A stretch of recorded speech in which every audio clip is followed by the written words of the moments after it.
बिस्मिल्लाहिर्रहमानिर्रहीम। अस्सलाम वालेकुम डियर स्टूडेंट। आज हम बीकॉम पार्ट 2 की जो एडवांस अकाउंटिंग की बुक है एमआरएफ चादरी और सुहेल अफजल साहब की, इसका जो चैप्टर नंबर 2 है उसकी एक्सरसाइज नंबर 14 आज हम करने जा रहे हैं। तो डियर स्टूडेंट ये बात ज़हन नशीन कर लें कि exercise number 14 most important question है एग्जामिनेशन पॉइंट ऑफ व्यू से, तो इसको बहुत ही ध्यान से समझें। पहले मैं एक्सप्लेन कर देता हूँ। इसमें कहता है the extracts are taken from the draft balance sheet of Modern Appliances Limited as on 31 December 2017। The extracts are taken, कुछ डेटा हमें दिया गया है from the draft balance sheet में of Modern Appliances Limited. Company का नाम है Modern Appliances Limited, as on 31 दिसंबर 2017 और डेट है 31 दिसंबर 2017। तो ये ड्राफ्ट बैलेंस शीट है। ड्राफ्ट बैलेंस शीट ऐसी बैलेंस शीट होती है जिसका एक साइड है वो, तो देखें ये सिर्फ लाइबिलिटी साइड है बैलेंस शीट का। तो इसमें अथोराइज्ड कैपिटल गिवन है 30,000 ordinary shares of ₹100 each. 30,000 shares हैं 100 के हिसाब से। 30,000 को अगर आप 100 से मल्टीप्लाई करेंगे तो 30 लाख आ जाएगा। ये इसका अथोराइज्ड कैपिटल है। Issued, subscribed and paid up capital 12,500 shares हैं 100 रुपये के हिसाब से। अगर 12,500 को आप 100 से मल्टीप्लाई करें तो वही 12,50,000 आ गया। ये 12,50,000 जो है आपका इशूड कैपिटल है। रिजर्व फंड में 8,25,000 पड़ा हुआ है और प्रॉफिट एंड लॉस अकाउंट में 3,30,000 पड़ा हुआ है। तो उसके बाद the board of directors recommended, board of director ने रिकमेंड किया है, ये फैसला किया है, क्या फैसला किया है, टू इशू बोनस शेयर्स, कि वो बोनस शेयर जारी करना चाह रहे हैं eight the rate 15 shares of ₹100 each for every 50 share held at present. यानी जिसके पास 50 शेयर्स होंगे उसको 15 शेयर्स दिए जाएंगे। जी दोबारा समझें कि जो बोर्ड ऑफ डायरेक्टर्स है उन्होंने फैसला किया है कि जिसके पास 50 शेयर्स होंगे उसे मज़ीद 15 शेयर्स और इशू किए जाएंगे। इसका मतलब ये है कि 15/50 यानी 15/50 शेयर जो हैं वो इशू किए जाएंगे। किसके? हमेशा याद रखें इस 30,000 के, क्योंकि ये 12,500 शेयर्स के, क्योंकि इशूड शेयर्स ये हैं ना, तो 12,500 शेयर्स का 15/50 जितने शेयर्स आएंगे वो हम इशू करेंगे। फॉर दिस पर्पस, इस मकसद के लिए 2 lakh are to be provided out of profit and loss. 2 lakh रुपए हम प्रॉफिट एंड लॉस अकाउंट से पे करेंगे and the balance out of reserve fund, और जो बैलेंस होगा वो रिजर्व फंड से। जी एक तो ये हो गई। नेक्स्ट पैराग्राफ में कहता है the board also recommended, board ने ये भी फैसला किया है टू इशू राइट शेयर, कि वो राइट शेयर इशू करेंगे। किस तरह? Of the company 30 shares of ₹100 each for every 50 shares. जिसके पास 50 शेयर्स होंगे उसको मज़ीद 30 शेयर्स जारी किए जाएंगे। यानी हम कह सकते हैं कि 30/50 यानी 30/50 किसके? ये जो इशूड कैपिटल ना 12,500 इसका, तो 12,500 का आपने 30/50 लेना है, तो वो शेयर, वो राइट शेयर आपने इशू करने हैं और 20 पर शेयर प्रीमियम भी है। तो फेस वैल्यू 100 है तो प्रीमियम 20 है, तो टोटल प्राइस हो जाएगी 120, 120 प्राइस हो जाएगी। The approval of controller of capital issue had already been obtained. उसके बाद इसने कुछ रिक्वायरमेंट है इसकी, क्या मांग रहा है? Make necessary journal entries to give effect the recommendation of board of director. हमने जनरल एंट्रीज करनी है and show how would they affect the balance sheet, और इसकी बैलेंस शीट भी बनानी है। डियर स्टूडेंट ये क्वेश्चन बहुत ही ध्यान से समझें क्योंकि मोस्ट इंपॉर्टेंट है। एक क्वेश्चन नंबर 14 और क्वेश्चन नंबर 15, ये दोनों मोस्ट इंपॉर्टेंट है। तो पहले मैं आपको ये क्वेश्चन नंबर 14 करके दे रहा हूँ, तो समझिएगा इसको। जी क्वेश्चन नंबर 14, यहाँ पे डेट, डिस्क्रिप्शन, डेबिट और क्रेडिट, यहाँ पे लेजर फोलियो और ऊपर जर्नल, ये आपने फॉर्मेट बनाना है। तो हमने पहले, दोबारा मैं आपको बता देता हूँ, ये बुक डियर फ्रेंड आप अपने सामने रख लें। यहाँ पर इसने बोला है कि the board of director recommend to issue bonus shares at the rate of 15 shares of ₹100 each for every 50। जिसके पास 50 होंगे उसको 15 शेयर दिए जाएंगे। तो आपने 15/50 लेना है इस 12,500 का, 15/50। तो पहले आप इसकी वर्किंग कर लें ज़रा थोड़ी सी। जी देखें, 12,500 का 15/50। जी तो 12,500 का 15/50 कितना आएगा जी, ज़रा चेक करें। 3,750 शेयर आ जाएंगे, 3,750। यानी जो हमने बोनस शेयर्स जारी करने हैं वो 3,750 शेयर्स जारी करने हैं, 3,750। इसको जहन में रखें। हमने बोनस जारी करना है तो बोनस की वही वाली एंट्री जो कि मैंने आपको क्वेश्चन नंबर 3, 4, 5 और 6 में बताई थी। हमने बोनस जारी करना है तो यहाँ पे लिखें bonus to share holder account.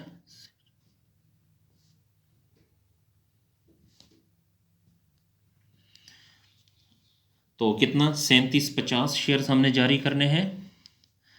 तो 3,750 और इसका जो रेट है बैलेंस शीट में देखें वो 100 है, तो मल्टीप्लाई 100, तो ये आ जाएगा 375 और 000। जी आगे इसने ये बोला है कि इसकी अदायगी कैसे होगी। तो कहता है for this purpose 2 lakh are to be provided out of profit and loss. 2 lakh रुपए आपने प्रॉफिट एंड लॉस से पे करना है, and the balance out of reserve fund, और जो बैलेंस है वो रिजर्व फंड से। तो प्रॉफिट एंड लॉस अकाउंट से 2 लाख रुपए पे करें, यहाँ पे लिखें प्रॉफिट एंड लॉस अकाउंट, इससे आपने 2 लाख रुपया पे करना है। तो 3,75,000 में से 2 लाख पे हो गया, तो 3,75,000 में से 2 लाख को माइनस करें तो बाकी 1,75,000 बच गया। इसने कहा है कि and the balance out of reserve fund, ये जो बैलेंस होगा ये रिजर्व फंड अकाउंट से पे करना है। अब इसकी नरेशन लिखें, बोनस डिक्लेयर्ड, बोनस डिक्लेयर्ड, कि हमने बोनस डिक्लेयर किया। अब ये जो bonus to share holder account है इसको ख़त्म करने के लिए आप डेबिट करें और शेयर कैपिटल को क्रेडिट कर देंगे। Bonus to share holder account और शेयर कैपिटल अकाउंट।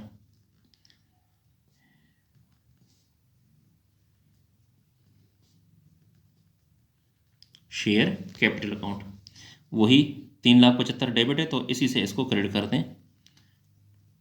सॉरी 3,75,000 से, यहाँ पर भी 3,75,000 से। जी उसके बाद ये तो आपकी पहली 2 ट्रांजैक्शन हो गई। तो उसके बाद फिर इसने ये कहा है कि अब राइट शेयर इशू करने हैं। किस तरह कि जिसके पास 50 शेयर्स होंगे उसको 30 शेयर्स दिए जाएंगे, यानी 30/50। तो आपने 30/50 इसी 12,500 का लेना है, 30/50 लेंगे इसी 12,500 का। तो दोबारा इसकी वर्किंग की तरफ आते हैं।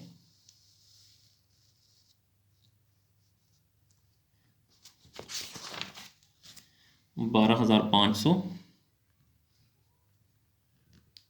इसका 30/50, इसका लेंगे जी 30/50। तो 12,500 को 30 से ज़रब दे के 50 पे डिवाइड करेंगे तो 7,500 शेयर्स आएंगे।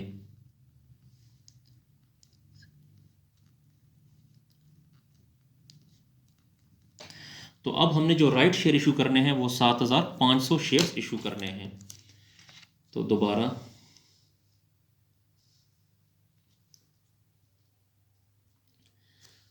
तो हमने राइट शेयर इशू करने हैं तो राइट शेयर की एंट्री समझें कि हमारे पास कैश आएगा, यानी बैंक आएगा कहाँ से, सन्ड्री शेयर होल्डर से। तो बैंक अकाउंट डेबिट, ये बैंक से मुराद कैश या कैश और बैंक एक ही चीज़ है। तो कैश आया कहाँ से, सन्ड्री शेयर होल्डर से।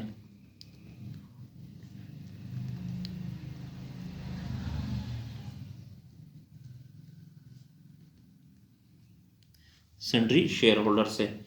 तो ये 7,500 जो है, और इसका जो रेट है वो 120 है।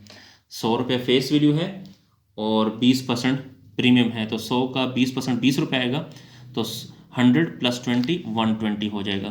तो 7,500,000 को 120 से ज़रब देंगे तो ये 9 लाख आ जाएगा। यहाँ पर भी लिखें 9 लाख, और यहाँ पे लिखेंगे amount receive from share holders, इसकी नरेशन लिखें।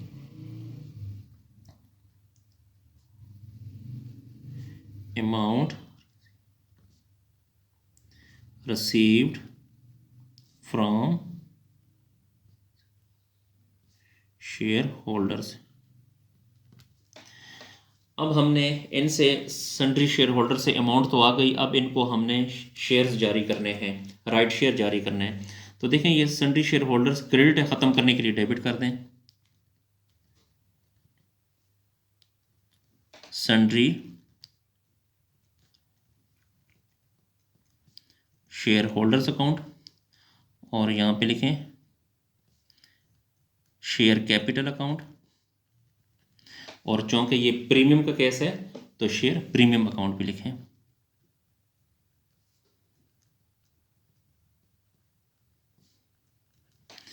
तो यहाँ पे सन्ड्री शेयर होल्डर क्रेडिट है 9 लाख से, तो ख़त्म करने के लिए 9 लाख को डेबिट कर दें। और इसके अलावा शेयर कैपिटल में 7,500 शेयर हमेशा फेस वैल्यू से, और शेयर प्रीमियम में 7,500, प्रीमियम का रेट है 20, तो 20 से मल्टीप्लाई करेंगे। 7,500 को 100 से ज़रब देंगे तो ये आ जाएगा 7,50,000। इसी तरह 7,500 को 20 से ज़रब देंगे तो ये आ जाएगा 1,50,000। 1,50,000। जी डियर स्टूडेंट, ये हमारी जनरल एंट्रियाँ थी, ये चेक कर लें।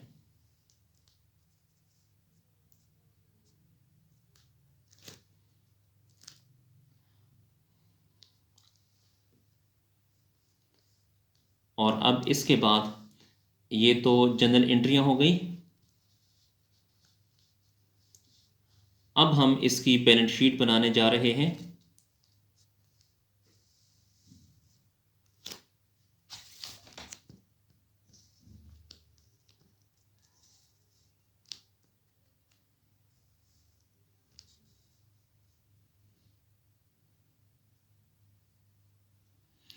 जी डियर स्टूडेंट, तो अब हम बैलेंस शीट बनाएंगे। तो बैलेंस शीट में सबसे ऊपर आपने लिखना है बैलेंस शीट, और एज ऑन जो डेट है वो आप यहाँ पे खुद ही लिखना है।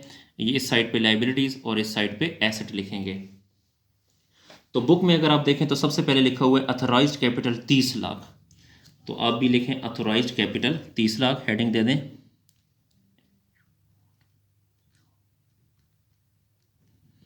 अथोराइज्ड कैपिटल है वो 30 लाख है। ये 30 लाख कैसे आया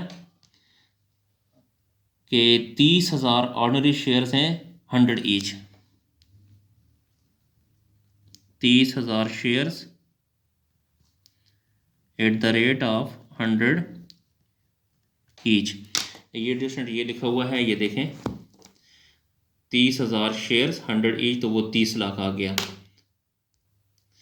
जी। इसके बाद ये जो इशूड कैपिटल है, कुछ हमारे पास मौजूदा शेयर्स भी हैं 12,500, इनको भी नोट करें। तो ये तो पुराने पहले के शेयर्स, पहले हमने 3,750 शेयर इशू किए, फिर 7,500 शेयर इशू किए, और बुक में जो बैलेंस शीट में शेयर्स हैं वो हैं 12,500 शेयर्स। तो टोटल शेयर जो हमने इशू किए हैं, तो इनको अगर आप प्लस करें 3,750 जमा 7,500 जमा 12,500, तो ये आता है 23,750 शेयर्स, 23,750 शेयर्स। तो ये आपने यहाँ पे लिखना है इशूड शेयर्स में, हेडिंग दे दें इशूड शेयर्स कितने हैं जी, 23,750 shares at the rate of 100 each. तो 23,750 को 100 से ज़रब देंगे तो वो आएगा 2375 और 000। जी डिस्टेंट, ये जो अथोराइज कैपिटल है इसको भी अंडरलाइन करना है, और ये जो अमाउंट है इसको डबल अंडरलाइन करना है, इसको फिर आपने काउंट नहीं करना। इशूड शेयर्स को या इशूड कैपिटल को भी आपने अंडरलाइन करना है। तो आपकी मर्ज़ी है, यहाँ पे इशूड शेयर्स लिखते हैं या इशूड कैपिटल लिखते हैं जी। उसके बाद अगर आप बुक में देखें तो रिज़र्व फंड में 8,25,000 पड़ा हुआ है, तो यहाँ पे लिखें रिज़र्व फंड,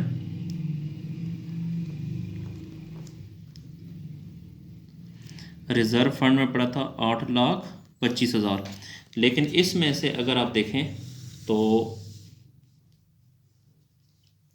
ये रिज़र्व फंड से 1,75,000 हम पे कर चुके हैं, तो ये 1,75,000 माइनस कर दें,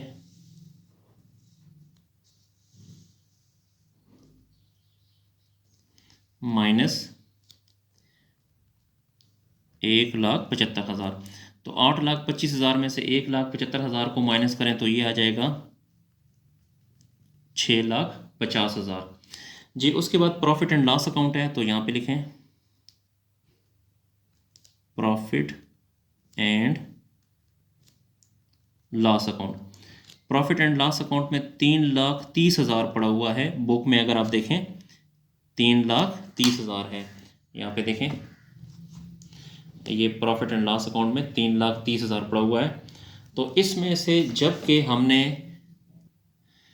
यहाँ देखें ये प्रॉफिट एंड लॉस अकाउंट से हमने पेमेंट की हुई है 2 लाख, तो ये 2 लाख वहाँ से माइनस कर दें,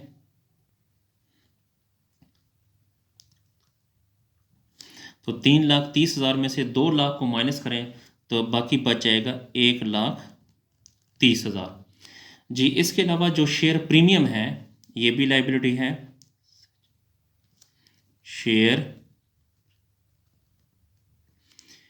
प्रीमियम की अमाउंट है 1,50,000 जी। ये जो शेयर प्रीमियम है ये मैं आपको बताता हूँ, ये मैंने यहाँ से उठाया है जी। देखें शेयर प्रीमियम 1,50,000 ये भी लाइबिलिटी है जी। तो ये हमने शेयर प्रीमियम यहाँ पे लिख दिया। अब आपने 2,37,5,000 प्लस 6,50,000 प्लस 1,30,000 और प्लस 1,50,000, इन चारों को प्लस करें तो इसको प्लस करने से आएगा 3,30,5,000। डियर स्टूडेंट, इसको काउंट नहीं करना। अब हम एसेट साइड पे आते हैं, तो एसेट साइड में कैश एट बैंक हमारे पास है, तो बैंक में हमारे पास अमाउंट है 9 लाख। तो यहाँ पे अगर आप देखें तो ये बैंक एसेट होता है, बैंक में 9 लाख रुपए पड़ा हुआ है,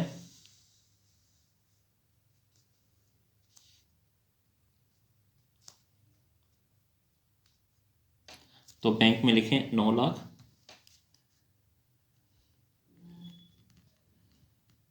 बैंक अकाउंट 9 लाख।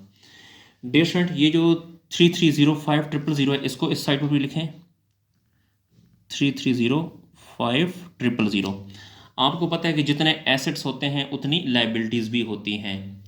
तो अब आप लोग इस तरह करें कि 33,05,000 से आपने 3,305,000 से आपने 9 लाख को माइनस करें तो बाकी बच जाएगा 2,405,000। इसे आपने कहना है सन्ड्री एसेट्स, सन्ड्री एसेट्स, ये बैलेंसिंग फिगर है। Balancing figure. तो डियर स्टूडेंट, चूँकि इस क्वेश्चन में ड्राफ्ट बैलेंस शीट दी गई थी, तो आपकी मर्ज़ी है कि आप भी अगर सिर्फ ये वाला साइड बना लें तो तब भी आपका सवाल दुरुस्त होगा, लेकिन हमने बैलेंस शीट को कंप्लीट कर लिया। तो इसके साथ ही डियर स्टूडेंट हमारा जो क्वेश्चन है वो इख्तिताम पजीर हुआ, ख़त्म हुआ। तो डियर स्टूडेंट, अगर आपको मेरी वीडियोस पसंद आ रही हैं तो मेरे चैनल को लाजमी सब्सक्राइब करें और लाइक करें, और कोशिश करें कि इन वीडियोस को अपने दोस्तों के साथ भी शेयर करें ताकि वो भी इससे फ़ायदा हासिल कर सकें। इसके अलावा अगर आपको किसी पॉइंट की कहीं पे समझ नहीं आ रही तो आप कमेंट सेक्शन में जाकर मुझसे पूछ सकते हैं, और मेरे व्हाट्सअप नंबर भी गिवन है, उस पर भी आप मुझसे पूछ सकते हैं। जी शुक्रिया, अल्लाह हाफिज़।